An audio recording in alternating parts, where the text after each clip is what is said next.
I'm Diane Sayre, and I'd like to welcome everybody to the weekly LaRouche PAC Town Hall meeting, which was initiated by Lyndon LaRouche back in 2015. Was that it?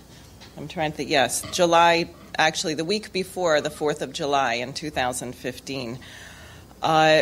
Since I know people have fake news fatigue, I would like to let people know, because I found many who do not, that on Abraham Lincoln's birthday, February 12th of this year, Lyndon LaRouche, who is aptly described in the obituary by Dennis Speed as the most accurate economic forecaster in the world, passed away. And while this is a great loss to mankind, in a sense, because of the volume of works that he produced and his long-range forecasting, it is not a loss to mankind in that there is so much left for us to accomplish and so much direction in the things that he produced in his 96 years, including hundreds of books, thousands of articles, hours and hours of speeches. And one of the things that was resolved at the recent conference of the Schiller Institute, founded by Mrs. LaRouche, that we are working to assemble Mr. LaRouche's works. And that is an enormous undertaking, and we will keep you posted. The obituary, which was written by Dennis Speed and Mrs. LaRouche, is available on LaRouchePub.com, and if it's not already, will shortly be available at LaRouchePAC.com. And it is how can you be comprehensive with the amount of work that was done? But it's really excellent and should be circulated widely by everyone here, on social media, to regular media, to wherever we can get it out, so that people can know something about the life and work of this American genius. Now, we are about to have somewhat of a report back and reflection on the extremely successful and significant conference that just concluded over President's Day weekend in Morristown, New Jersey. And Dennis Speed will be leading that discussion and showing certain key excerpts of that.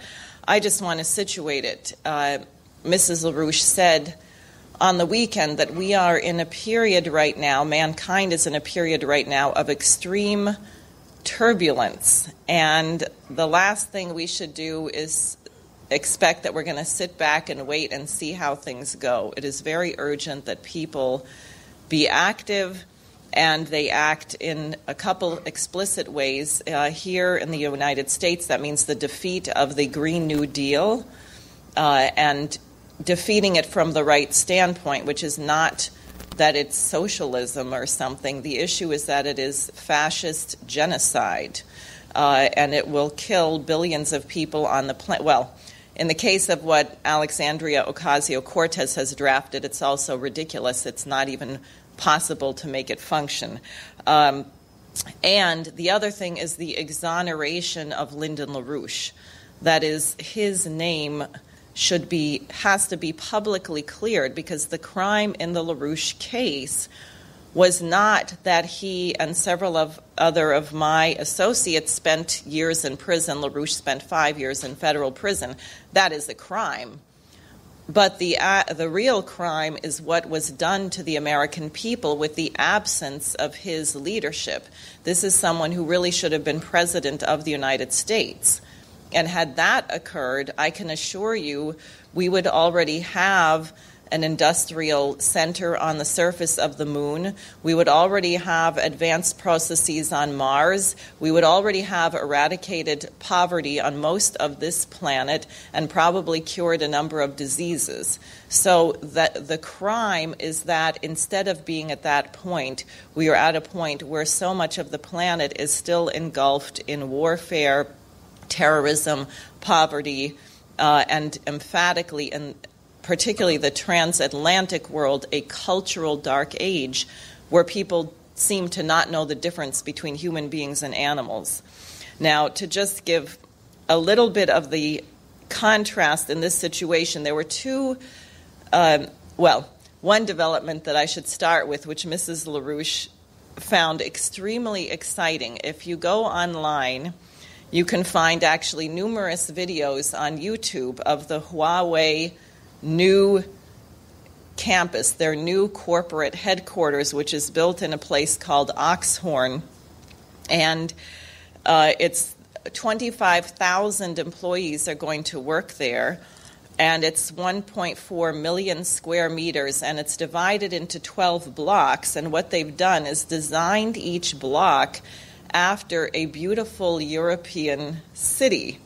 And apparently the CEO and founder of Huawei said he looked at these beautiful buildings in France, in Italy, in different places, and he said they have been there for hundreds of years.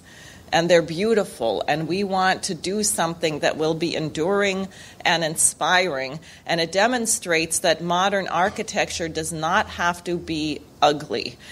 So I would encourage people to take a look at this. It's quite exciting.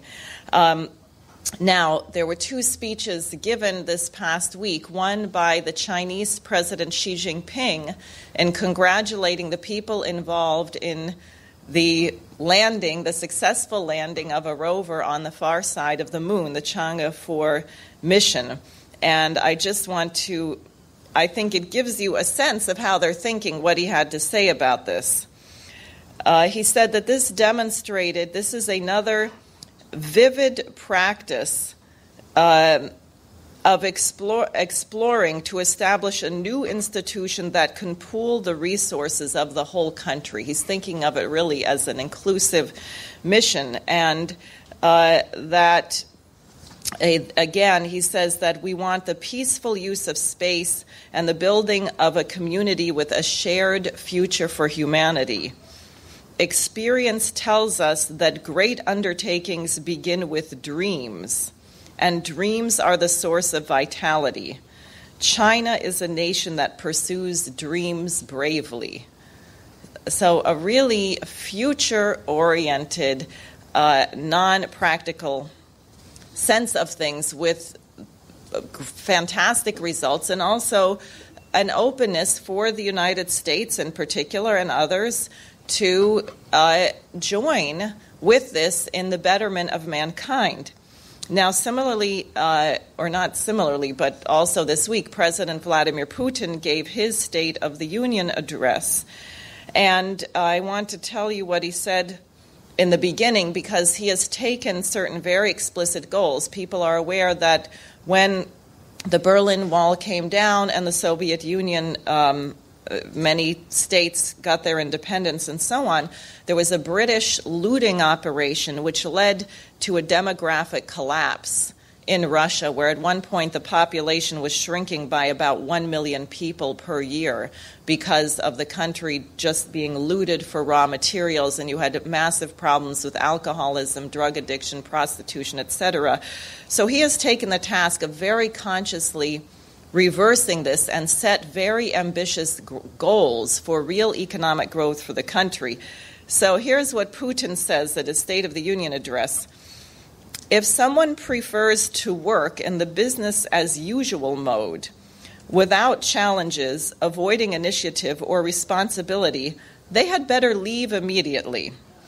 I already hear that some things are impossible, too difficult, the standards are too high, and it will not work. With such an attitude, you better stay away. Because, he says, besides, you cannot fool the people.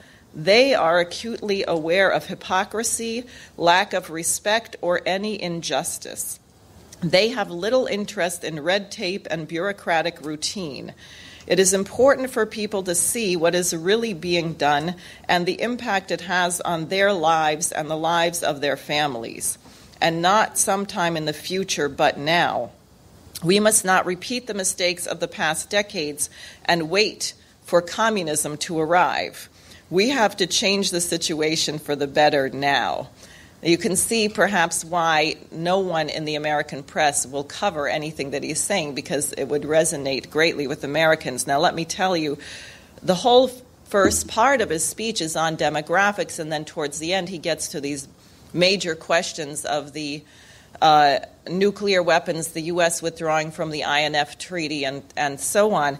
But what he says is family, childbirth, procreation, and respect for the elderly have always served as a powerful moral framework for Russia and its multi-ethnic people. It is important that having children and bringing them up does not put families at risk of poverty. And then he outlines many measures which he is taking to encourage family formation, to give people tax breaks for having 2 or 3 or more children, to encourage this as the growth of the society. And it's a very real issue. And I will add on something that has become an issue in the United States and was brought up by others and at the conference on, for example, the question of abortion, or here now aborting babies after they're born. They took in Russia, this was in last year's State of the Union, very interestingly, but he said that through various measures he thought they had achieved 58,000 more births than would have happened of babies that would have been aborted. And I think it is precisely because of these kind of measures where you say what's valuable in our society is our population and their ability to be creative. And people cannot be creative if they are completely impoverished, at war, facing risks of terrorism, having bridges collapse under them, and things like that. That inhibits greatly your ability for freedom of thought and for making creative discoveries. So I think I'll just leave it at that. We have a great deal to do in the United States, not the least of which involves defeating the British-run coup against President Trump. And I'll let Dennis take it from here.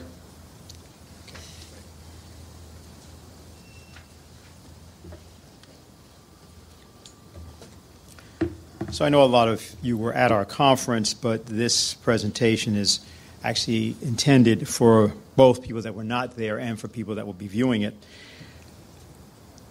The purpose of our just concluded February conference was to immediately recruit people, however many that might be, to become directly affiliated with and acquainted with the philosophical outlook associated with Lyndon LaRouche, as that was best identified with what was termed the International Caucus of Labor Committees.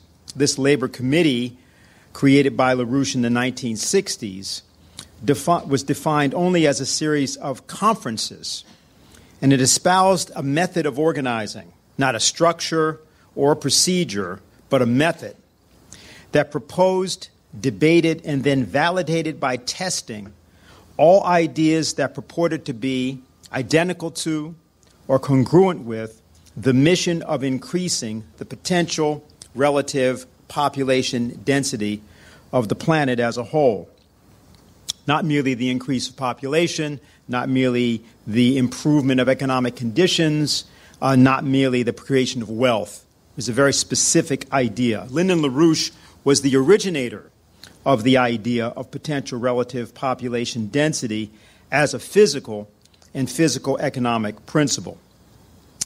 In his 1989 article entitled Beethoven as a Physical Scientist, he stated, "My most important discoveries in every field to which I have contributed are based upon my successful refutation of the famous Kantian paradox reasserted in Immanuel Kant's Critique of Judgment." Kant asserted two things of relevance here, and actually we're only going to take the first one. First, he insisted that although creative processes responsible for valid fundamental scientific discoveries exist, these processes themselves are beyond all possible human understanding. That I proved to be false, and from that proof developed an approach to intelligible representation of those creative processes, and hence the implicit measurement of technological progress as such. And this is crucial to understand because it's only by understanding this change in human knowledge created by LaRouche that the rigorous method for liberating the human mind from conditions of slavery and self-delusion would ever be achievable. And this is crucial for us to be able to answer the question, which is often asked to us by people, how is it that we have come to the state that we find ourselves in today? Usually the answer is at least, as one person used to say, 51% you. And the reason people don't understand why that's true. And Lynn's ideas here are important but we'll say more about that later. We have attempted to compose today's presentation to give those viewing what we have to say, a working knowledge of what was presented at the conference, and a basis to deploy themselves for the immediate purpose of using our method of organizing to save their own lives. The President of the United States will be meeting at the end of this month with the President of North Korea. He will be attempting peace. But there is a policy by British imperial forces to insist that the United States is a nation of war. Venezuela, for example, is not a product of merely American problems, but it's a product of British intelligence. The Green New Deal is a product of British intelligence. Russiagate is a product of British intelligence. What is not a product of British intelligence is the policy of the New Bretton Woods. What is not a product of British intelligence is the strategic defense of the earth and the industrialization of the moon. What is not a product of British intelligence is the Four Powers Agreement to end global war. These policies are either all original with Lyndon LaRouche or they are improvements by LaRouche of policies and approaches that governments have held or perhaps advocated, or individuals or institutions. So what we're going to do is we are going to not try to give you some summary of the conference, but we're going to use excerpts from the conference to prompt an understanding of what this idea that Lyndon LaRouche originated, potential relative population density, what it means in all of its facets, and why this idea and why the campaign for this idea was so feared by British intelligence and the personages and institutions that they have controlled up to now. So let's go first to the opening. The keynote was done by Jacques Cheminade of Solidarity and Progress from France, a longtime associate of Lyndon LaRouche.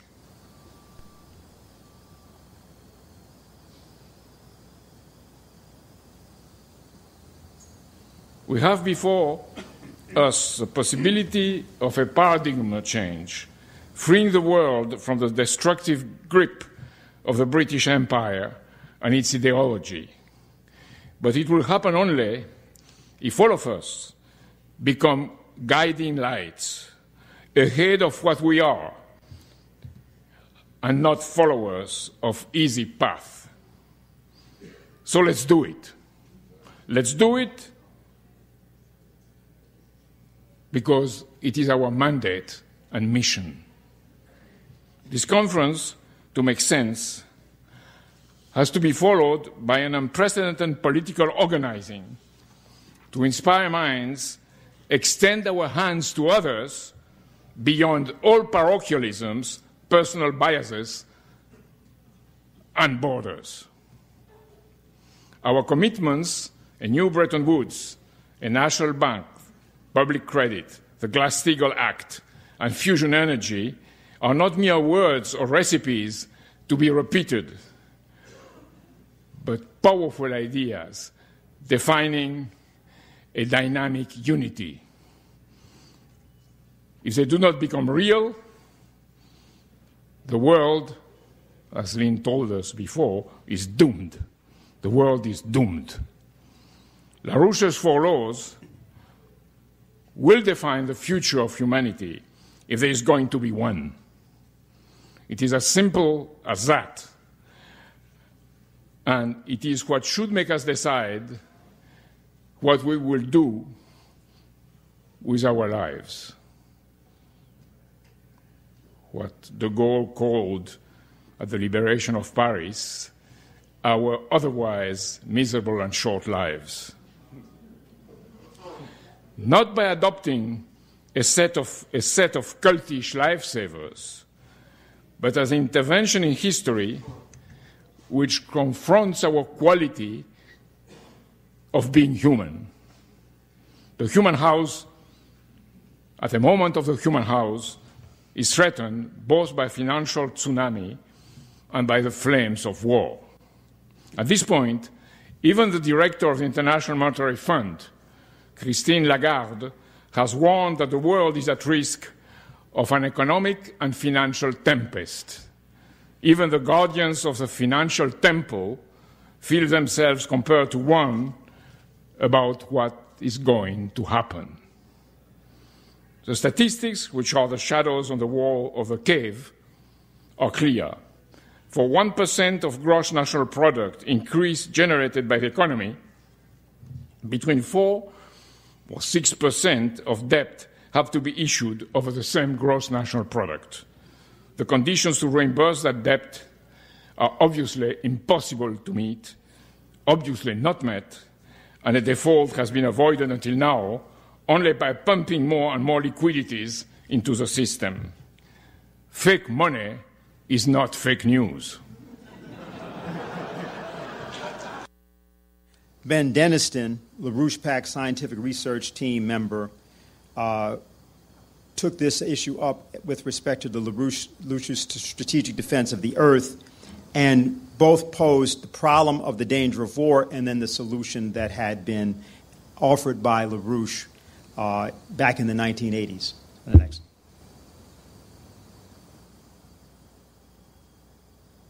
So we tend to think of ourselves as living on Earth. Most people, I think, do. I think we have a fine selection of people here with a little bit of a broader perspective, but I think the average person on the planet and the average cultural experience of most people is thinking about earthly origins and earthly destinies. And I think we're at the point where we're realizing that mentality is no longer going to cut it. We live in our solar system and we live in our galaxy, and mankind has a choice. We can rise to that level, become a species of the solar system, become an inhabitant of the galaxy, or we can most likely ensure our own extinction if we don't rise to that challenge. So, the strategic defense of Earth is a particular phrase that was named in direct reference to the Strategic Defense Initiative, the SDI, Mr. LaRouche's program. So if we truly want to understand the SDE and what Mr. LaRouche saw in the SDE and the importance of this policy, we really have to look to his original conception of the SDI. And I think this question summarizes the policy in a broader perspective. What is the scientific basis of a sustainable peace among the leading powers of the planet?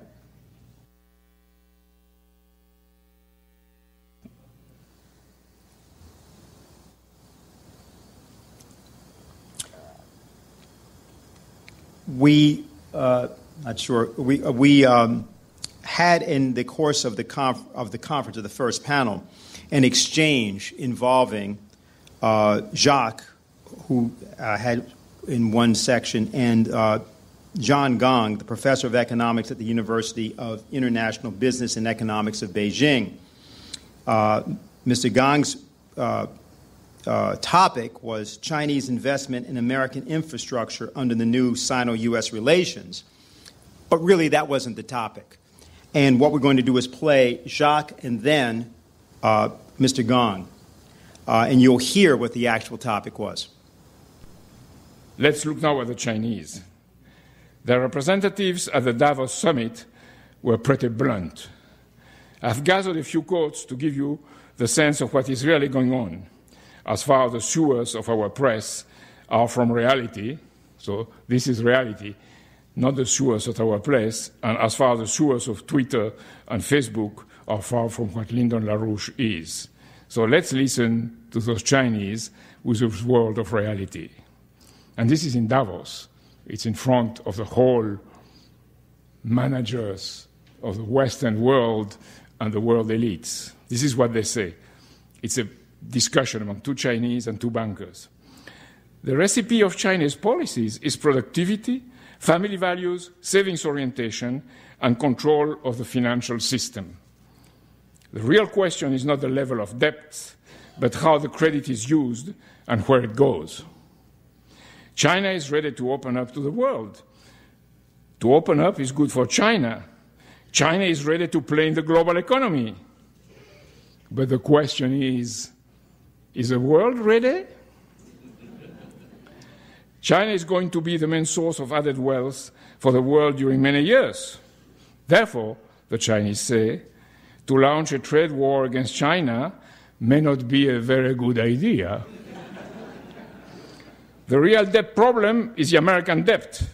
The problem for the US is to sell its debt to the rest of the world, when the Chinese are blamed to organize the debt of African countries or to have themselves a domestic debt which is very high. This is what they say. The truth there was just said in a few words. So does this mean that the Chinese, with their One Belt, One Road initiative, will be the solution to all our problems? Should Trump or Italy, Faradase, should they do it by themselves? There are two major opportunities, there are two major contributions, but of course, not the solution in itself. We have a great task before us, the most interesting of all tasks. With all those best possible allies, and considering that the key of the world direction lies presently here, in the United States, our task is to be the Aufklärers, the pathfinders for the coming LaRouche world.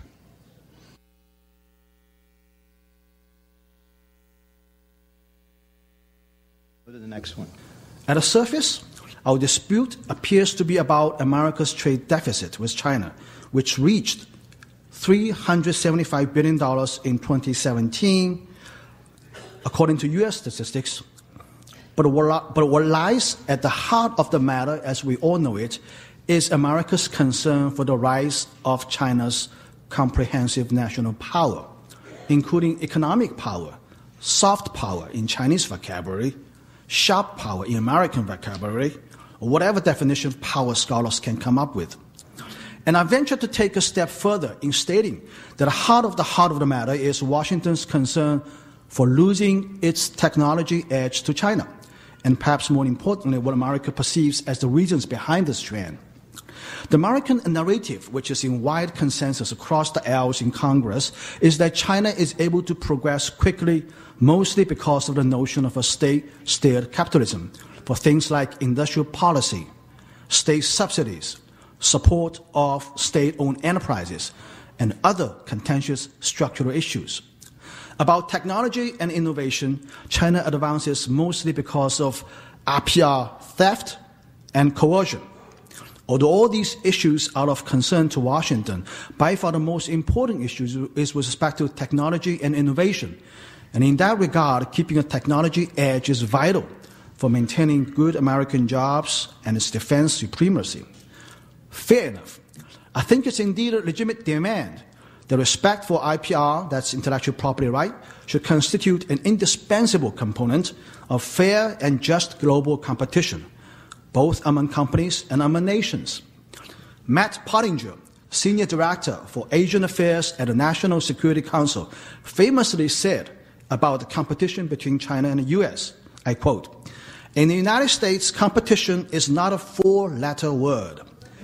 But I'm not sure a nation can climb up a technology ladder by just theft and coercion. I've visited dozens of companies in China who have never gone through technology transfers of any kind, but are now thriving on global markets. For example, Sandy Heavy Industry CTO told me that it's indigenous from day one, and innovation on its own has always been in the company's gene. But notwithstanding whether all of these IPR-related acquisitions are true or not, let's talk about ways to address these issues so as for the two great nations to avoid the kind of Thucydides trap we have tragically seen in history. Today, America labels China as a competitor, a rival, an adversary.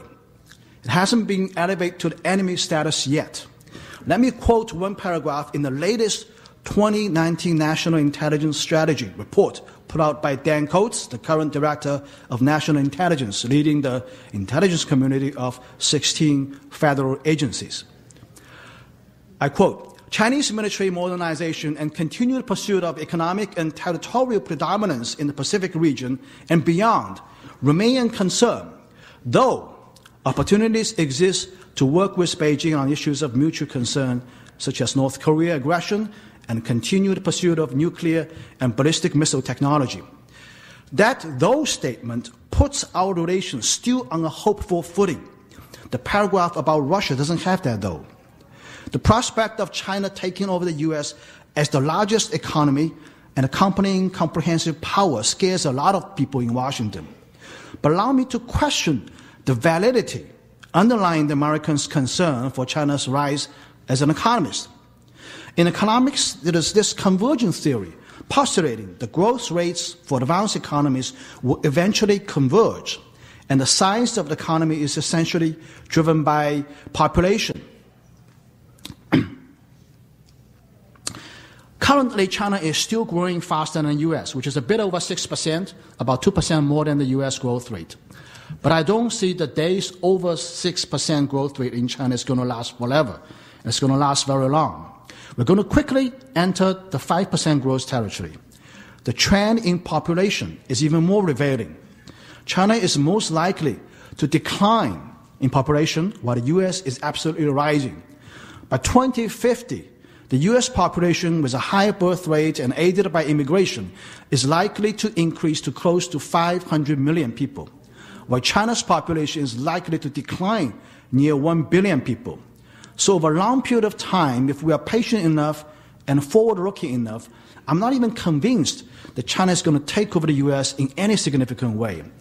What I see is a picture of convergence in terms of economic power in light of the economic and demographic trends in both countries. What I see at most is a bipolar world, what if we will ever reach there, where China and the U.S. are probably comparable in most aspects of power metrics. And to be honest, believe me, even this scenario is many, many years away. The second American concern is with respect to the issue of the China's development model in competition with America's cherished free market model. That is, of course, the issue of the Beijing consensus versus the Washington consensus. China has its own constraints in interactions with the world due to its unique political and economic system. But I don't believe that Beijing intends to promote its model worldwide as it exported revolution in the 1970s, which, as we all know, turned out to be a total fiasco. China learned that lesson, and China won't export ideology anymore. I may further draw historic inspirations to instill some more confidence in this view. Chinese history is indisputably more of a history of a victim of aggression than aggression. Even during the time when the Chinese fleet ruled supreme on the high sea, we never had a wicked design on land our ships reached. In China's Ming Dynasty, within 30 years, starting from 1405, a royal court official by the name of Zheng He led 7 maritime voyages across the southeast region through the Strait of Malacca into the Indian Ocean and went as far as the Kenyan coastal area of Africa.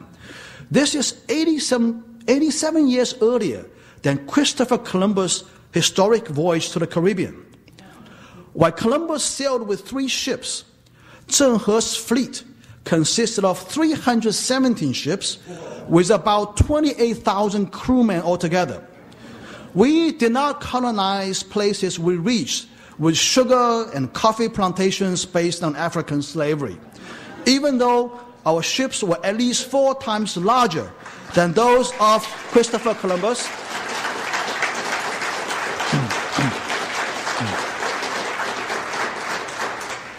Our fleet size was 100 times larger than that of Christopher Columbus, and our voyage was taken 87 years earlier than Christopher Columbus. And yes, we had reached Africa too.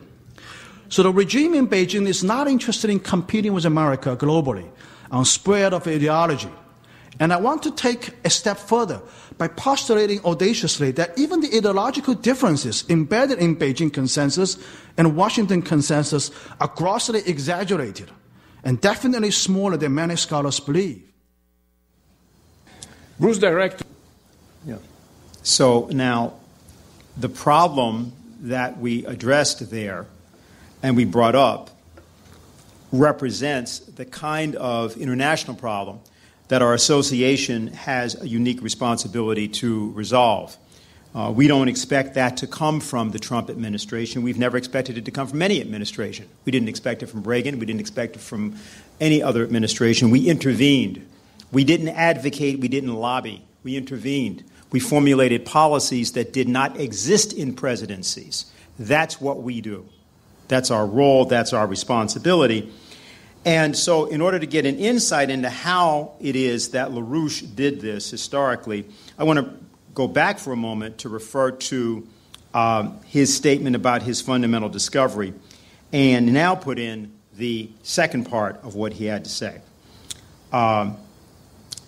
He said, first, Kant insisted that although creative processes responsible for valid fundamental scientific discoveries exist, these processes themselves are beyond all possible human understanding. That I proved to be false. Then, second, on the basis of the first assumption, Kant argued that there were no intelligible criteria of truth or beauty in aesthetics. The toleration which has been gained so generally by all modern irrationalism in matters of art has depended upon German and other acceptance of this thesis on aesthetics, advanced by Kant and Friedrich Karl Savigny later. Here lies the essential matter to understand in order to understand the decline and fall of the United States. It is this precise area, it is this precise location. It is on the question of the inability to understand the power and the importance of this failure to understand that there is no difference between science and art. And only if this problem is solved can you solve the American or, for that matter, the international problem. So the next two segments address that, so we can now play this one and then the one that follows. But I could have mentioned all the others who contributed to the presentations of Lynn's ideas. Bruce Director, in his recent class, showed how creative discoveries, which are the basis for the economy, are not purchasing for cheap and selling for dear, that these creative discoveries are anti-entropic by nature and tuned to the passion for the other, the advantages of the other, the passion for creation, the agaphic commitment to increase the creative powers of the other, a power behind which, as a German friend of Einstein, Max Planck, once said, there is a conscious, intelligent spirit. And it's not because Elga is here, but she always insisted on this power of the education of emotions, which is absolutely key, because if the emotions do not correspond to what you are saying, you are feeding the culture of pessimism, which is a culture of death. So this is very important to understand at this stage of history. And I see our courses as the opposite of a world doomed for destruction. It is an immersion in the agapic experience of beauty, this agapic experience of beauty, which is the discovery of our voice, the voice of the others, and the polyphony, which composes a thing of beauty, which is a joy forever, as Keats says, our diverse contributions generating a beautiful unity above each individual contribution. Our challenge is not to stay at the level of music, as good as it is to create the same unity of diversities in our political action. I'm convinced that the United States, beyond of anything you can read or see in Facebook or Twitter or whatever, is a land of opportunity for such a breakthrough. There is a good reason that Lyndon LaRouche, after all, was born in the United States.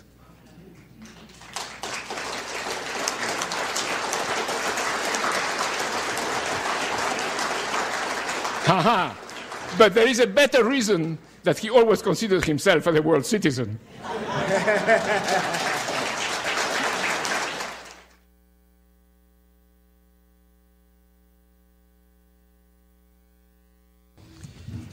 It is fitting to give a presentation about science on a panel dedicated to art, because the source of both and the subject to which they are ultimately directed is the same: the creative powers of the human mind. Human progress has, is, and always will be dependent on the irreversible increase in the power of human creativity. And thus there must be art in science and science in art if mankind is going to survive and progress. When these two, science and art, become separated, mankind faces the kind of difficulties that we face today. When they are united, you have the unlimited potential for development. No one can guide us better in this respect than Lynn. He delved more deeply into the nature of creativity. He called it creativity per se, than anyone ever did before. He proved and elaborated how human creativity is the ultimate sum and substance of society, as reflected in physical economic progress and man's increasing mastery over nature. Mankind is demonstrably capable of creating new forms of physical existence and social organization that reflect the result in an increased power of human creativity. This power reflects the fundamental ontological characteristic of the universe as a whole, which is manifest in all its domains: life, non-life, and cognitive processes. LaRouche showed us this is expressed in the development of his concept of physical economy, or human economy, as distinct from financial, behaviorist, mechanistic concepts of economy, but real human economy, which is the only real economy. And he rightly called this the king of all sciences.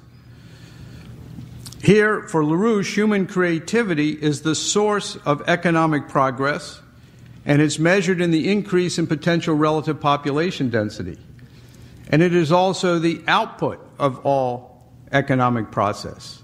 He once drew a very beautiful chart of the machine tool principle, in which the input was the power of creativity and the output was a higher power of creativity. And that sums up real economics. Sums up real economics. Now, the inability of the present group of Americans to combat things like the Green New Deal come from the inability to understand the resolution of that paradox that Lynn described and that unity.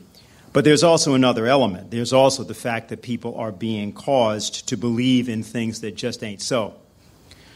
Larry Bell, who is the founder of the Sasagawa International Center for Space Architecture at the University of Houston College of Engineering, spoke on the topic, what makes people exceptional, and in the course of his discussion said a few things that we are going to play for you here now.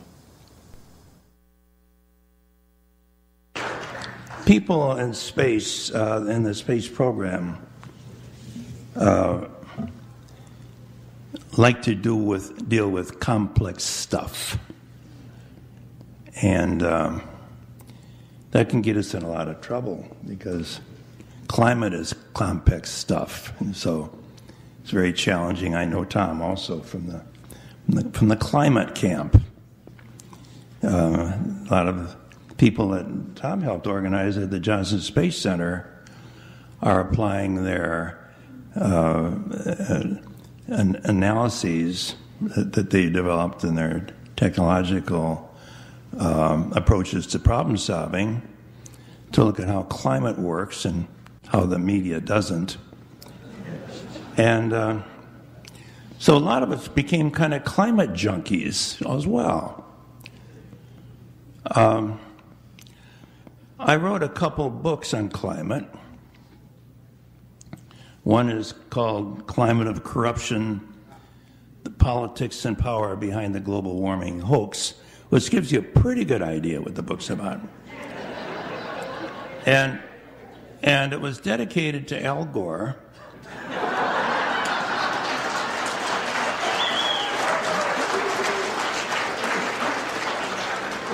And the dedication said, dedicated to Al Gore, whose invention of the internet made this book possible, and whose invention of facts made it necessary. I didn't get a publisher right away. Keisha Rogers, the Respect Policy Committee and former candidate, followed and described, if you will, the positive side of our orientation toward not just the Green New Deal, but the American people and what kind of mission they require. Let me play the next two, please. The achievement of a permanent lunar presence is the gateway to the development of human economy in space and is essential to the development of a productive economy and city building here on Earth. So, just want to take a moment here, because this very much reflects the work of Mr. LaRouche's fourth law in his 4 Laws for an Economic Recovery. Here we see a basic schematic of a plasma torch. The idea here is everything from seawater to landfill waste can be treated into a plasma where it becomes magnetic. And then individual elements can be mined from that, like gold and iron ore, and can be distilled out of their isotopic levels and used in the economy. This is one reason why Lyndon LaRouche has emphasized that the program for the economic development of the moon in conjunction with the crash program for fusion would be one of the most important scientific drivers programs for mankind. Fusion, as we see here and will be explained further, does not just help us for making faster rockets or abundant electricity. It allows us to have complete control over the isotopes of the periodic table.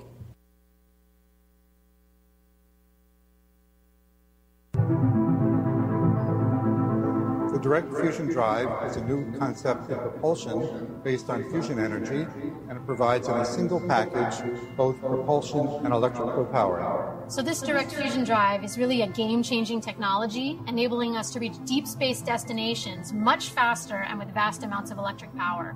NASA is interested in a variety of deep space destinations, such as getting to Jupiter in 1 year, Saturn in 2 years, Pluto in 4 to 5 years. A single DFD engine on the smaller side, so a 1 megawatt DFD engine can do any of those missions.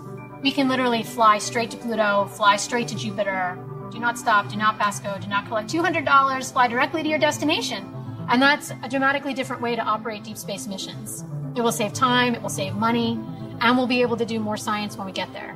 DFD is still under development at the Princeton Plasma Physics Lab. In DFD, rotating magnetic fields created by antennas on the front and back of the vessel and on top on the bottom create current in the plasma, and that current helps to confine the plasma and to heat the plasma to about 1 billion degrees centigrade.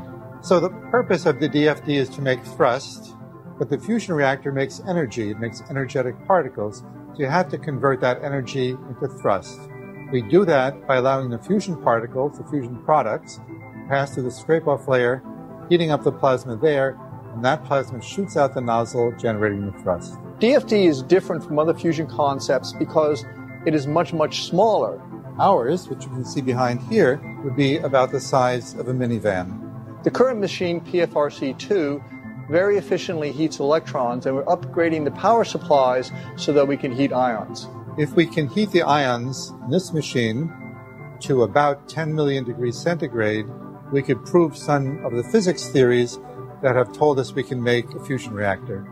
A 1 megawatt power plant is ideal for a wide variety of applications. This includes military forward power, remote power, portable power, emergency power, powering mines in the Yukon, and powering spacecraft. There's a lot of interest in searching for life on Europa, which is one of the moons of Jupiter. We could get there in 1 year with just a single DFT engine. With a few kilograms of fuel, we'd have enough power for more than 10 years.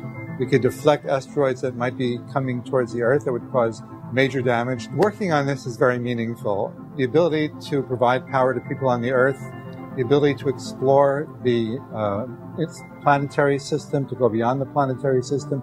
We are excited about the future because DFT opens the door to new applications that are not possible today. Go to the next one. We still sit at a very dangerous situation where we're not that far from the outbreak of nuclear war, which is, you're still looking at the potential annihilation of civilization. That threat is still real. So this whole SDI, SDE discussion has still incredible strategic importance. So to get to Mr. LaRouche's insights into this question, what is the basis of a sustainable peace among the leading powers of the world? He opens his document as follows. The political foundation for a durable peace must be A, the unconditional sovereignty of each and all nation states, and B, cooperation among sovereign nation states to the effect of promoting unlimited opportunities to participate in the benefits of technological progress to the mutual benefit of each and all. The genius of Mr. LaRouche's program, and I just recommend people read this document in its entirety, it's not very long. The genius of Mr. LaRouche's SDI was really the science driver characteristic. The directed energy systems, as you see depicted here, the technological capabilities to defeat nuclear missiles required major technological breakthroughs. And if those technologies were implemented in the civilian economies, in the U.S., the Soviet Union, and other nations, they could generate massive increases in the productive powers of labor, major increases in the potential relative population density of all economies involved. And combining this science driver program with a technology transfer program to the formerly colonized world, allowing so-called third world nations to become modern, industrialized, and productive economies participating in these advanced technologies. LaRouche knew this was the only true scientific and lasting basis for peace. The specifics of the directed energy technologies for missile defense were really just a subsumed element of the true policy. And while the full realization of these policies, as Mr. LaRouche outlined in this very document, demanded the continuation of the most advanced science driver policies, which required mankind's conquest of space. As Mr. LaRouche said towards the conclusion of the LaRouche Doctrine, the powers jointly agree upon the adoption of two tasks as the common interest of mankind, as well as the specific interest of each of the two powers.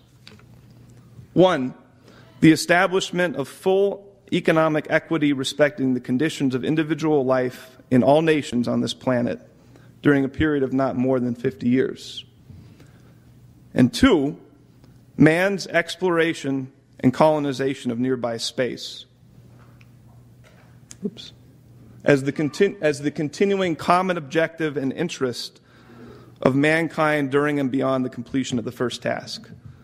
The adoption of these two working goals as the common tasks and respective interests in common of the two powers and of other cooperating nations constitutes the central point of reference for erosion of the potential political and economic causes of warfare between the powers.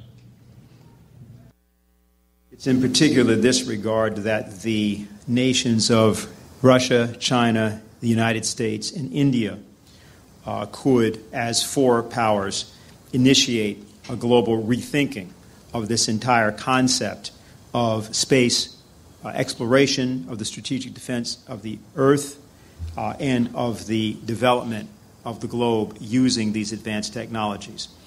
So what actually stops this from happening? Let's go to the next.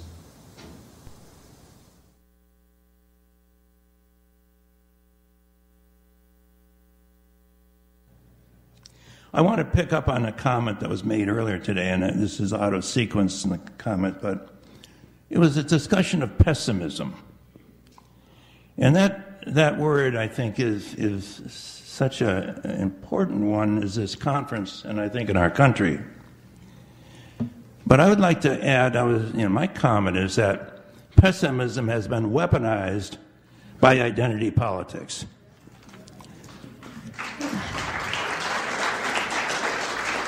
And it's the notion, what we've heard from LaRouche and others, that we should look forward and then pick a tall flagpole to direct our planning to, beyond our children, perhaps beyond their children, and guide ourselves by that long flag.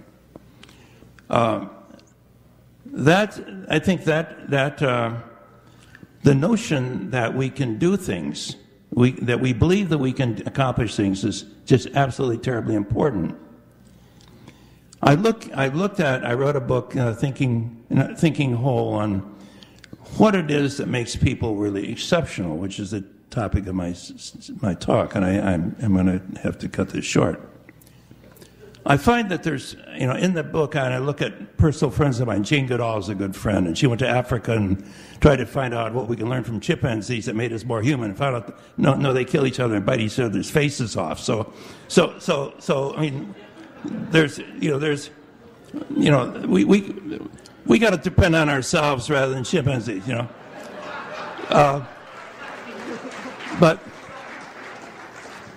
and chimpanzees are cute. I have nothing against chimpanzees. We have to depend on ourselves, not chimpanzees. And therefore, we had Bill Binney speak. Because Bill Binney, who was the technical director with NSA, National Security Administration, had been dealing with chimpanzees for much of his life. Chimpanzees at National Security Agency, chimpanzees at the FBI, chimpanzees in the CIA. All of these people who believe in something called artificial intelligence that does not exist, which is what he spoke against. He said there is no such thing as artificial intelligence. He talked about it as directed knowledge. And what we're going to do, since people here, some of you have been in this room with Bill Binney when he's spoken here, we're going to feature 3 excerpts in which you'll see Bill Binney, in the course of his talk, defeat pessimism.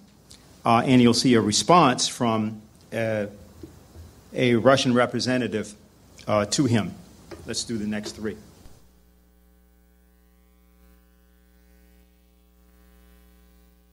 First, I wanted to say that this idea, the concept of artificial intelligence is really, it's been around for a long time. I mean, I first ran across it in the 1970s. And I was saying, well, what is this? And I kept thinking about it, and I said, this doesn't make any sense. There's nothing artificial here. Because what they're doing, basically, is capturing the thought process of humans and formalizing it in a set of code so they can execute that electronically and do it a lot faster than humans. But the point is there's nothing that isn't known by humans or input to the machine by humans to replicate what humans do. So it's not a question of something just being artificial. It's really tangible. It's the capture of the thought process of humans. And so, given a case in point here, when I was working there at one time, there was a small change. We won't talk about what the change was, but people said at the time, well, we have all this programming going on. Well, let's just take all this data, throw it in the computer, and the computer will tell us what the answer is. So, and this is the Stop thinking of NSA people, okay? So you have to understand. They're much like the KGB, okay? So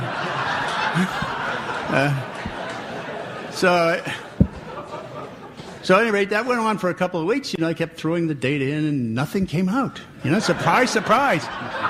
Well, and then, of course, I kind of, after a while, I got kind of, upset about this whole process. And I said, well, now I'll take my pencils and solve it. And so that's exactly what I did. I took two other people, and we sat down with pencils and paper, solved the problem, put the solution into the computer so it would operate electronically, capturing the thinking process, and then the whole business worked, and we got the answers. It's the idea, though, that this is kind of what people are doing. They're distorting the thinking process here in the United States. The whole process is being distorted.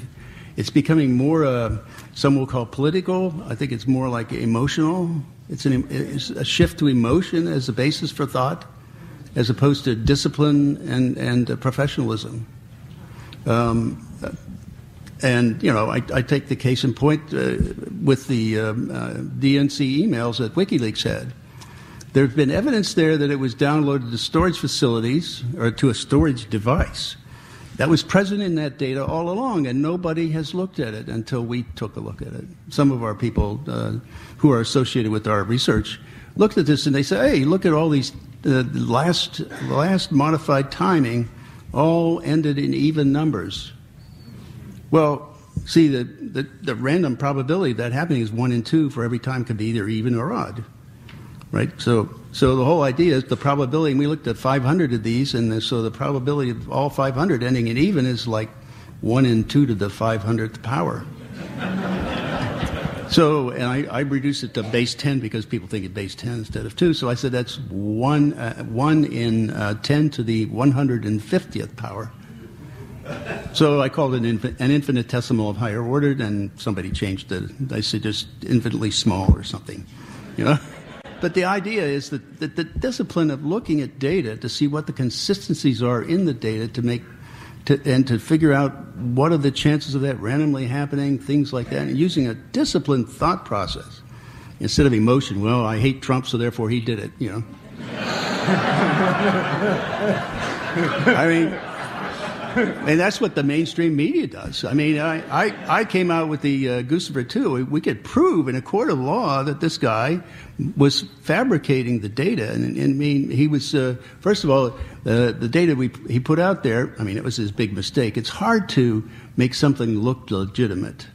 If you're really doing something nefarious, and you try to put data out for people to look at to say, hey, see here, I've got the evidence, this is what I did. It really gets pretty hard to be to make it to the point where people would be convinced, especially if you have people like us looking at it, because we will tear every bit apart, So we just like to know what is the real truth here, not what is the emotion here. We know what the emotion is. Nobody likes Trump. They want to get rid of him, and it's a conspiracy to do that. We had a soft coup from the Department of Justice and the FBI. That's been clear for a long time. Plus, I know some of these people, and they're really not very nice people. Okay, let's put it that way. I had an axiom while I was working in NSA. I said, well, if a politician opens their mouth and talk, that's 80% chance they're lying. If a bureaucrat does it, it's 90%. Case in point is Clapper or Alexander or any number of them have been up there. And by the way, they've not been charged with anything, have they? And that Roger Stone gets, what did he do? I mean, he was in for a 5-hour interview. Now, I looked at it this way. If you're in for an interview with the FBI for 5 hours, they're going to talk about a lot of things, and you have to have everything exactly right, otherwise they could charge you with lying. Who could actually, tell everything correctly in a 5-hour interview? You're going to make a mistake somewhere. But they're charging him. They're not doing it with McCabe or any of the other people in the DOJ or FBI, or let alone Hillary Clinton, or any of the people with her, or all that mishandling of classified material by those people. At any rate, going back to our investigation, we had our guys saw this even-numbered pattern in the last modified timing theme. And, that's a property. It turns out that is a property of the FAT format, file allocation table format, where you're reading data to a storage facility. Now, that means fundamentally things like a thumb drive or some kind of CD-ROM or something like that, reading it for storage. So it's kind of indexing at the same time, then it modifies the time to the nearest even second. So that implied that this data, that these are the DNC emails from late May, and they're WikiLeaks data. It's on the WikiLeaks posted this. So we're looking at the WikiLeaks data that they had, and it has this evidence of storage, reading to a storage device, which further implies that it wasn't hacked. It was transported by physical means. And that was with the DNC data. So that says that Mueller's indictment is kind of in jeopardy because he no longer can claim the hacking, or he has to now prove that the download did not occur at the DNC network. Otherwise, any smart lawyer would say, well, there's obviously evidence here of a download to a storage device. Where was that, and who did it, and why are you claiming it's the Russians instead of somebody else? So I'm just after the truth here. I think these people will lie through their teeth just to get anything they want. Now the Germans have come out and said now the Facebook, Amazon, all these other companies that are taking data on people and accumulating it to advertise to them and things like that is now illegal. That process can't be used that way. You can't sell their data. The GDPR in Europe also says that the data held by these third-party countries or companies like Facebook and Google, that data belongs to the person who originated it. So that means the individual European citizen owns his data wherever it is. So that if those companies want to transfer that data or share it with anybody, including the U.S. government, they have to get the permission of that person. And they've been violating that all along. So my argument in Europe has always been the weak Achilles heel in this entire bulk acquisition and spying are the companies doing it. They are assisting the government. You can try to sue the government, but they'll drag it out for decades until you die. That's what they're hoping with me, I think so. But I'm going to be there to the end. This is.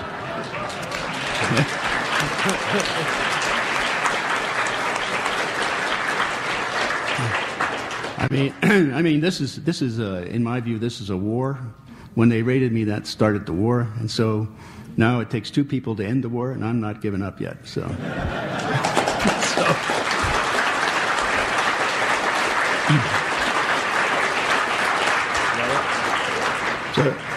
Okay, and so just to let you know, and then what we were doing with the Guccifer 2 data, which he came out and said it was hacked from Russia again. Okay, so you guys are the bad guys. Okay, I must thank the organizers for their brilliant sense of humor to put us together on this podium. But let me underline one thing that the Russian Federation didn't interfere into William's speech process.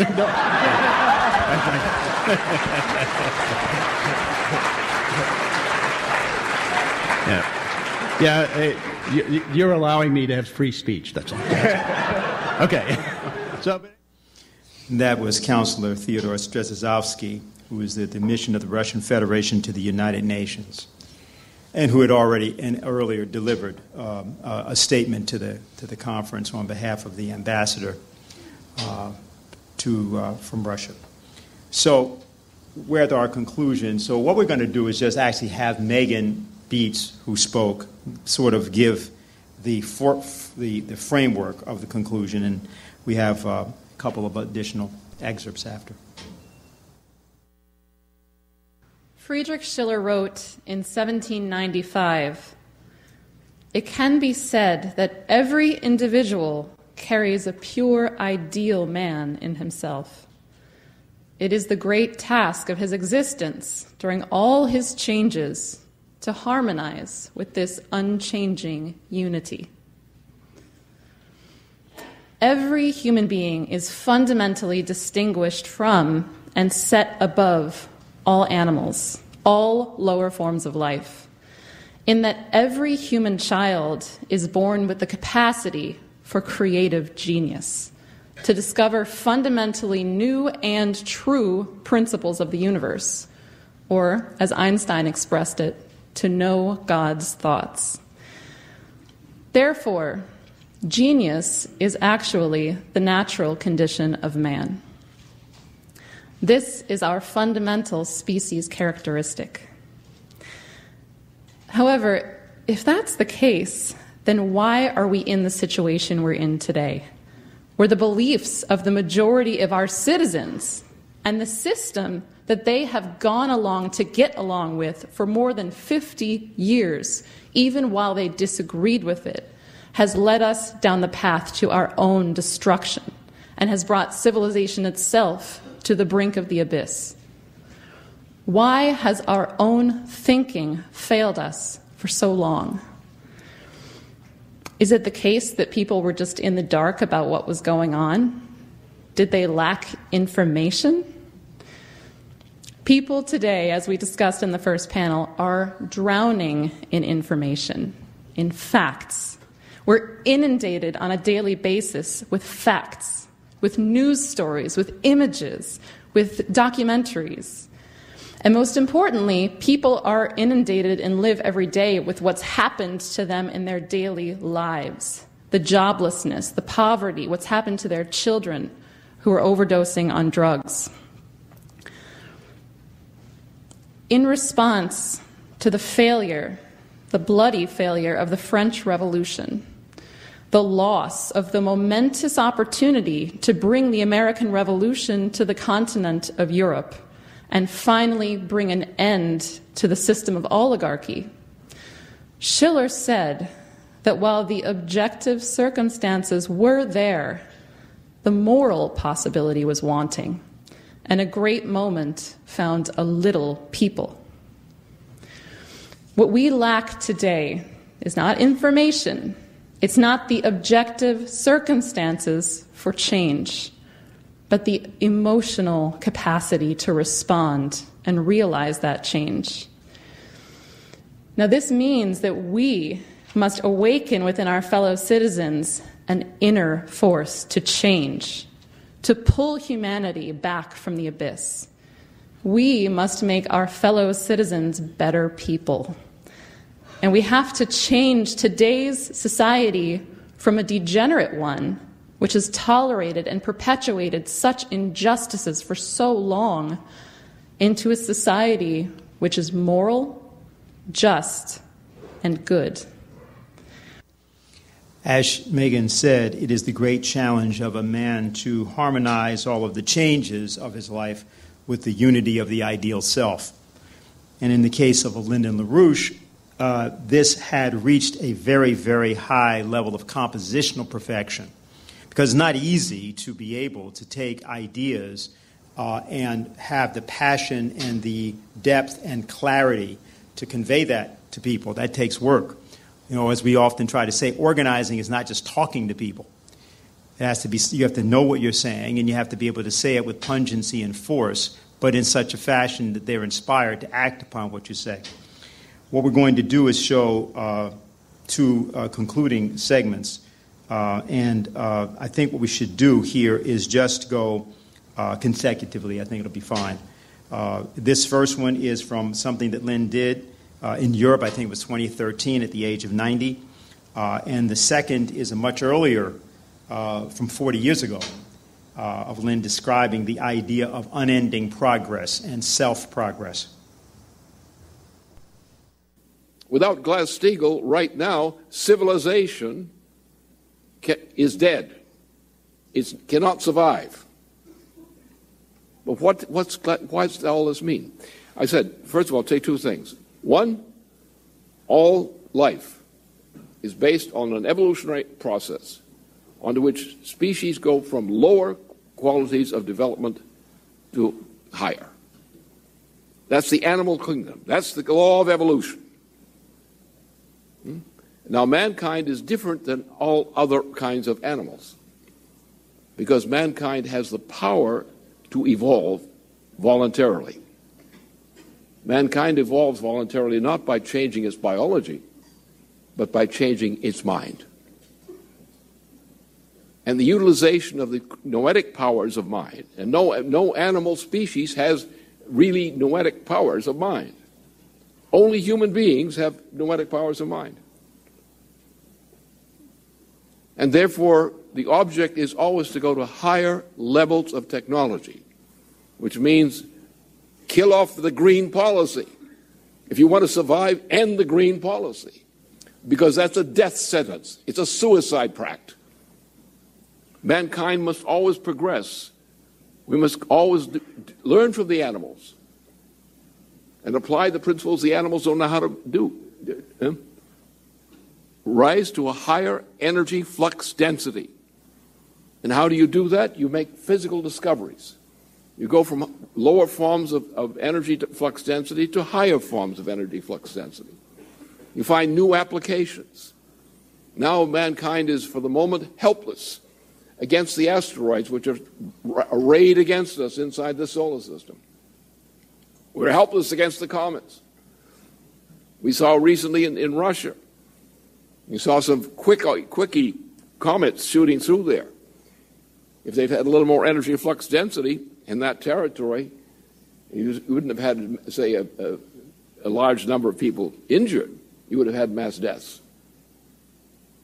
Mankind is faced with mass death. If we fail to progress adequately and rapidly enough in order to defeat the problems. Now, in the United States and in Europe, you have a common suicide pact. It's called the Green Policy, which is a species suicide pact. It's mass death without increase of the energy flux density expressed in terms of technology and pure power as such.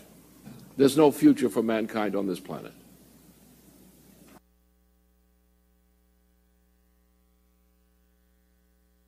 The organization having achieved a certain level of development and the world requiring certain things from the organization could continue to grow. It should never stop. Anytime the organization finds new thing to shock it that it has yet to learn, then creativity has stopped. Creativity is not a voluntary thing. Oh, I want to be creative today. It's not like that. It's a way of life. It says, I'm not a cow. I can never reach a level at which I want to forever thereafter squat with the same level of understanding and achievement that I've achieved now. There is no point in the evolution of progress at which I want to stop. If I have completed the ascent from some kind of globadorinian creature to a cow, I'm not going to say, now I am a cow. I have reached a level of perfection so far above the globadorina that I don't want to stop. I don't want to go any further. I want to sit here and chew my cud and contemplate what I have achieved. Now, that's not life. Life goes on. If I can become this, I can become something more. It is necessary. There's no limit. There's never an end. If there's an end to new things to be conquered, new things to be mastered, new changes in the sense of advances in humanity, humanity ends. It goes off the cliff. It's all over. Humanity is not a cow. It is not a horse. It is not chickens. It is not some creature which is fixed by nature to do the same thing as its grandfathers and great-grandfathers. That's alien to humanity. If my great-grandfather did it, I shouldn't do it. Because all I'm doing is repeating his life rather than using his life as a foundation for advancing further. Therefore, by repeating his life, I make his life boring and meaningless. By using his contributions to continue the process of human advancement, which he in his turn furthered, I give meaning to his life by not reliving it. If I relive his life, then I turn his life into a bad play without meaning.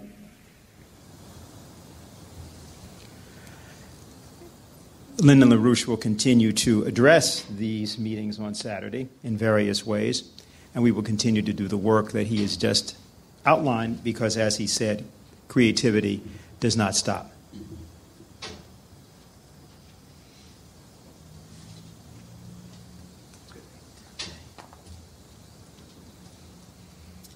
Thank you, Dennis.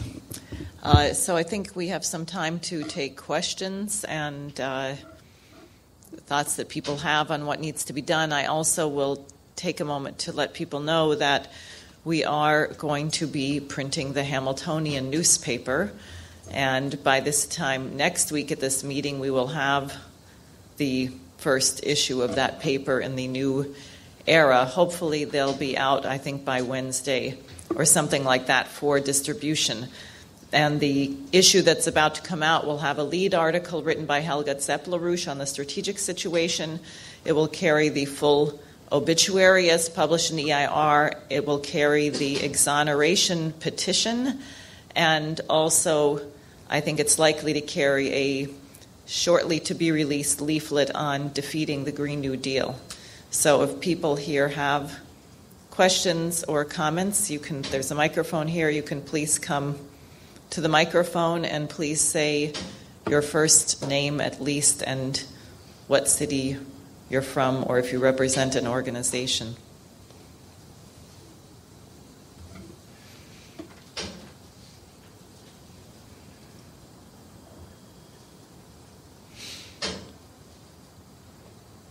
Tom, why don't you come here so they can hear you?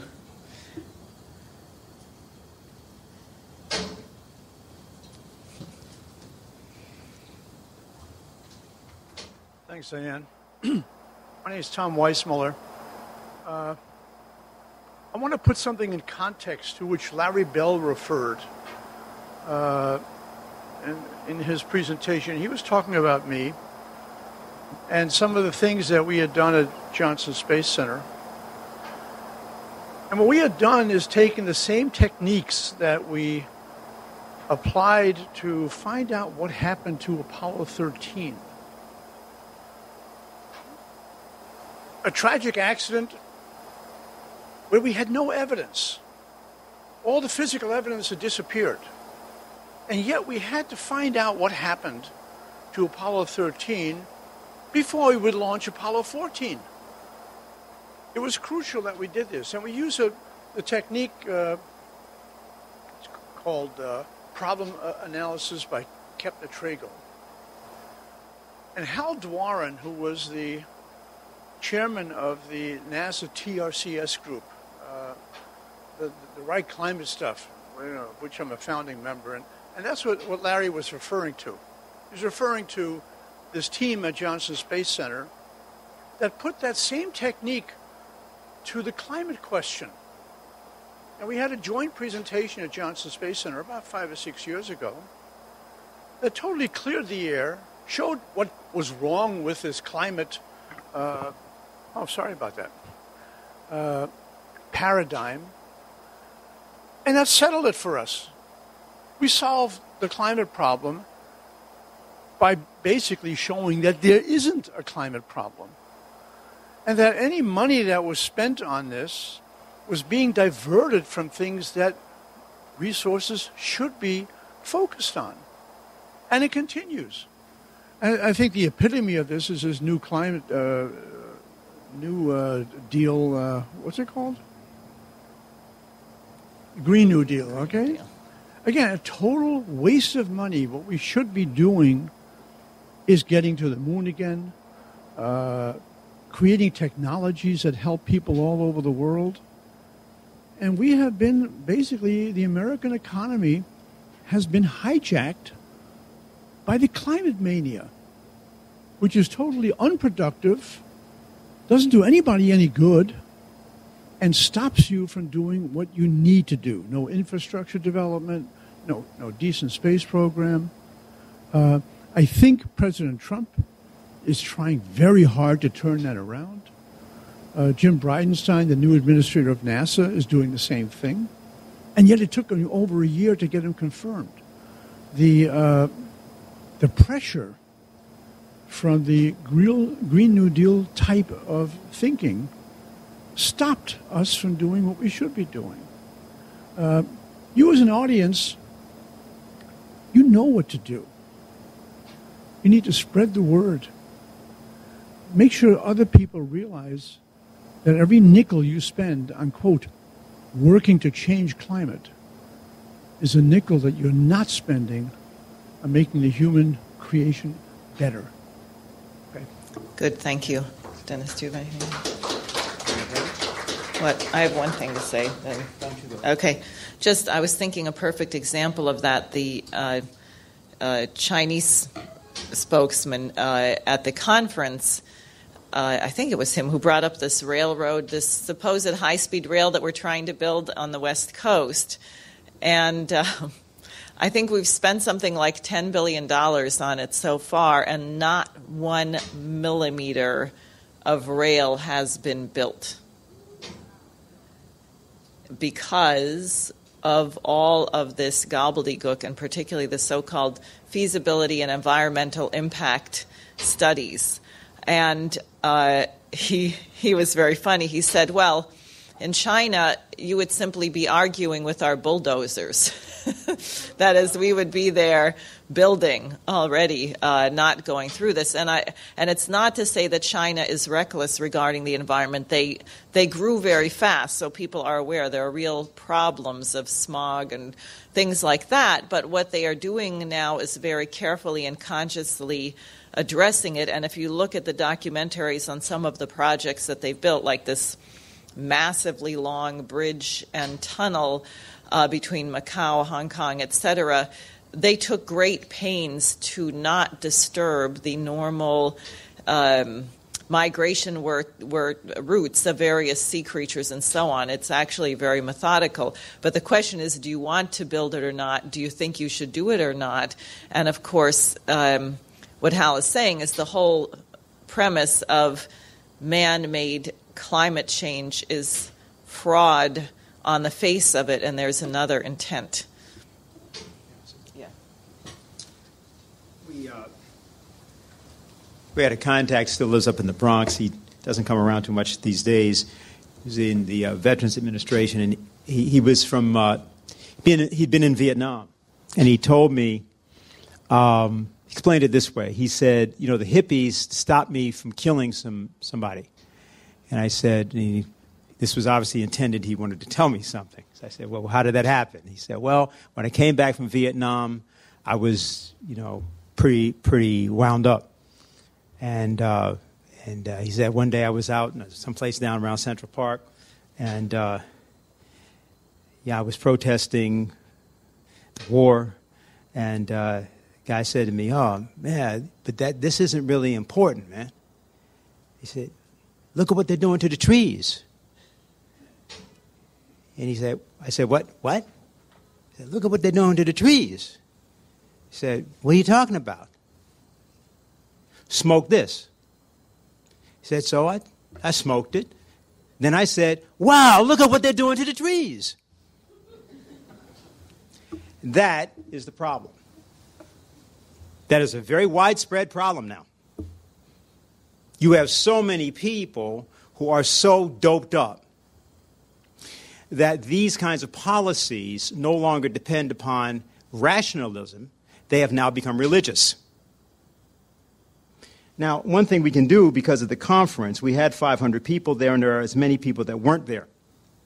You have the ability now to put together a national kind of ad hoc task force to take out this full green policy, and that's what we have to do. Take it apart piece by piece. Now, this is not that difficult for us to do because we've already written a lot about it. We had our earlier report, this one, which actually is here, The Global Warming Scare is Population Reduction, Not Science. It has a lot of different material. But what's needed is not the material. What's needed is we have to do a search and destroy mission. Now, to do it, you have to have the alternative, which is what are we saying we want to replace this with? How are we saying that things should have developed and should be developed? And in that regard, we have a new executive body that's been talking about this quite a bit. And I'll just say that there are many people around the country who are at our conference, and there are people that couldn't come that should know that what needs to be done now is to assemble an ad hoc committee of anybody that wants to do it, to go on a mission, a set of missions. First of all, we should put a few additional things up on the website that will help people. Short video, for example, 5-minute, 8-minute video, not extensive reports. We can do that too, but that's not really what they need. This is not so that they are shown to other people. These things have to be so people can study them so they can go out and get in the fights they need to get in and then run back when they start getting beaten up to get reinforcements so we can go help them. One of our supporters in Colorado reported exactly that. You know, he gets into fights with his kids around the British question, British connections, but he says he always gets beaten up on global warming. So he was asking on the phone call on Thursday night, what can we do about that? I think that's extremely important. I also think it's important to recognize that the president just formed a task force, which became, people formed a great alarm about 2 days ago, because there are people that are involved in that task force that are against the climate ideology. But it's important to understand that there are all sorts of people out there that have sort of elements of the picture are right already. One of the people that we interview in the global warming scare pamphlet is named Paul Dreesen. And he wrote this book, Eco-Imperialism, Green Power, Black Death. And what he identifies is that the purpose of the green movement is the extermination of black, brown, and yellow people. And he's right about that. I mean, that's something that a lot of us have known, and we documented in our pamphlet. I mean, this whole business about ecology was done for the purpose of eliminating large numbers of populations which are non-white. That's true. But it's not the reason as such. It's done to eliminate 6 billion people. If they happen to be white, they'll also be eliminated, as is being expressed in the in various neighborhoods in upstate New York.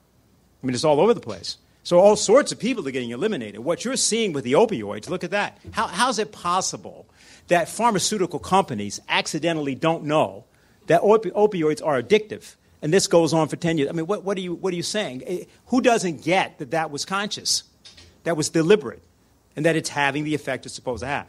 So I just would say, just on this, that one of the elements of the conference that made it very, I think, inspiring is that a lot of people wanted to want to volunteer to do a lot of things.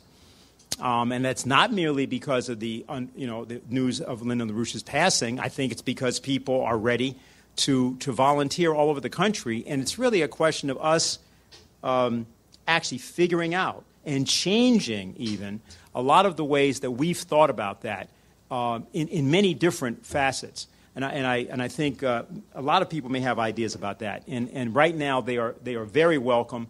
And I think we're going to be able to actually process a lot more of that as a result of the significant intellectual energy that we saw last weekend.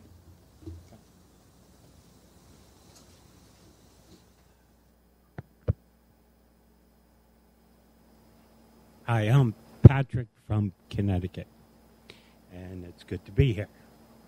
On the passing of Mr. LaRouche and the upcoming national conference in Morristown, New Jersey, I couldn't imagine how saddened we were all, and especially Mrs. LaRouche. So what I did was I put together a sympathy card in which I personally met with as many family and friends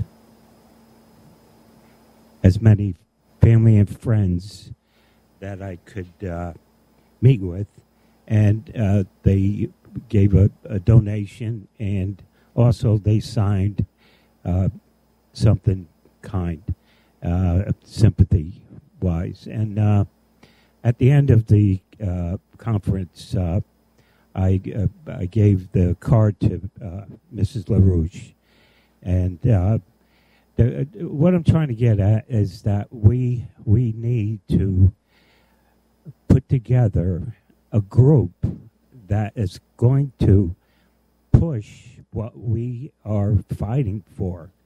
And if you don't organize people to join you, nothing's going to happen. And one of the things I've been doing is, this is what I've been doing lately. I have this is the first one that came out, and then this is the second, which Dennis had put together. And I'm passing this out with everybody I know and those that don't know me, because this gives people a good idea of who Lyndon LaRouche was. And I'm setting up a seminar at the Greenwich Library in a couple of weeks. So I expect a lot of people to come and this time I think people realize what I've been trying to do, and now they're starting to come to my my programs and whatever, because they see what's out there. And the topic of this new Soiling It Green New Deal has been around for a long time. What's his name? The actor, Charleston Heston.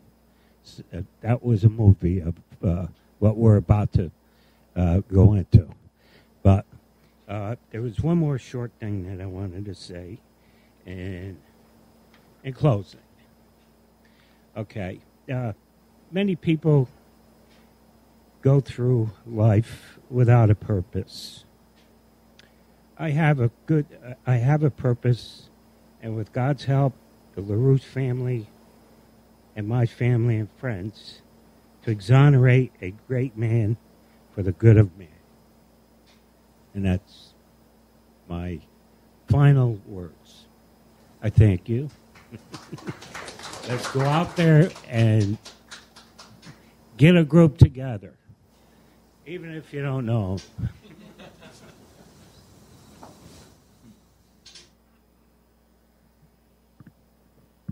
Hi, I'm Daniel Burke. I just want to sort of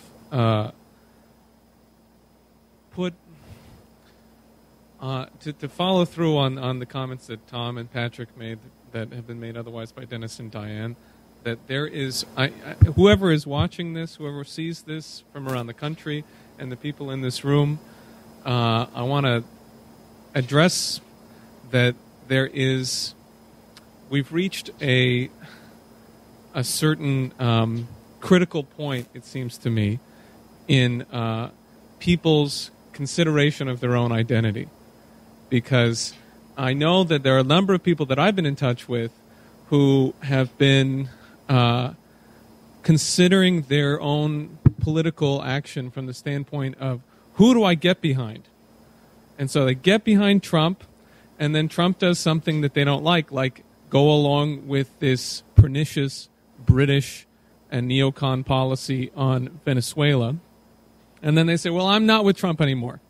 And turns out he was actually a bad guy all along. And I have been saying to these people repeatedly, and it's not merely one or two, but there's many people who I think are in the midst of this, that you have to come into a consideration of your own role of leadership in the country. And you cannot continue to have this paradigm of, who am I going to get behind? But rather, as Lynn was laying out in these final comments, you have to be creative, and you have to consider yourself as though you were president of the United States, and what are you doing? And I think that we're also faced with a certain critical moment in terms of the greenie ideology. I mean, people may have seen that Senator Feinstein was met at her office yesterday by a crowd of people who were organized by the Sunrise Movement, which I became aware of through Rachel Brown's article on the Green New Deal. And the people who they brought to the office were between the ages of 7 years old and 12, approximately. And then some people older than that as well. But they had children who they have indoctrinated to believe that human economic activity is bad for the world, and that really it would have been, as my friend Marty Black likes to say, that when you teach kids that we have, limited resources, and that that we have too many people on the planet, then you're just telling them you never should have been born. We would have been better off if you hadn't been born. And they're bringing these children into Feinstein's office and saying, how dare you not sign on to the Green New Deal and all this nonsense. So I spoke a little bit with Jacques Cheminade when he was here, just very briefly, and talked about the way to approach this kind of activity. And I said to him, I really think we need to ridicule the people who are presenting these ideas. But he said, and I think looking at what happened yesterday, it's very appropriate, you have to convey to them that they are the target, that the people who are now going around as and repeating back what they're hearing, this brainwashing that they're getting about environmentalism, they are the ones who will be destroyed by this process. Not only them, but they as well. And this actually did speak to me, and we had a conversation with a few of us last night in terms of my own experience, because I, pretty much almost large majority of people who have come into this movement in the recent years, I went through my own experience of thinking that environmentalism was the problem, because I knew there was some terrible problem that had not been addressed, and I thought, well, maybe that's it, because someone told me, by the way, the world is going to end, and here's, and you can do something about it. And so naturally you want to do something to prevent the world from ending. But when you come to the conclusion that you have been duped, and that you've been treated with so little respect for your mind as nothing more than a kind of a foot soldier for a policy that is dedicated to preventing Africa from ever developing, then you have the passion then you have a source of passion. Let me put it that way. So I just want to sort of address for people that there will be a deployment this week from the LaRouche PAC onto NYU campus area, and we will be going and intervening on other campuses generally across the area with a clear intention to have the kind of Socratic dialogue with people that was addressed in the obituary for Lyndon LaRouche. And we've talked about some various outrageous and fun ways to do this, including having one table that's for the Age of Fusion and one table on the other side of the corner that's for the Stone Age. And then sort of draw out for people what are the controlling axioms of the ideas that you're going around repeating like you know what they mean. So, and sort of finally, I would say, my friend and colleague Courtney Jones made a proposal for a youth conference, and one way or another, I know that something like this will happen, however it gets rolled out as policy from our organization. So I just want to call on people, bring the young people into it, get them here, get them and get them in touch with us, everyone that you possibly know, and I think bring to them the Hamiltonian article that will be available very soon, and call on them to get involved with us on the campuses and moving towards a significant event, which would be based on gathering them together around Lyndon LaRouche's ideas.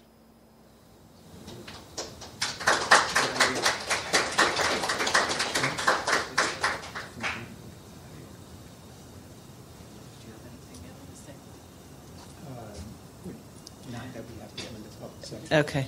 All right. So I think with that, we will conclude our meeting today. I would encourage everyone to be with us again next week, including the online LaRouche PAC audience.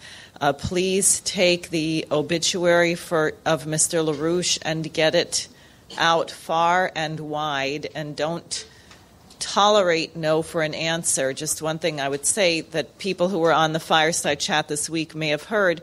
One of our organizers, Doug Maluk in Baltimore, actually called up the editor of the Baltimore Sun and had an extremely intense and unpleasant conversation with why they put the lying piece of crap in their newspaper as an obituary, and he succeeded in getting his letter to the editor printed. We need everybody to do that, including here. The New York Times ran a really ridiculous obituary, which, if you saw the online version, said that the co-author of it had died in 2017, which should tell you something about how the media works, or the calls that we got in the office from the Washington Post saying, look, we're just trying to confirm whether it is indeed true that Mr. LaRouche passed away. The obituary is already written. So they were not interested in the truth.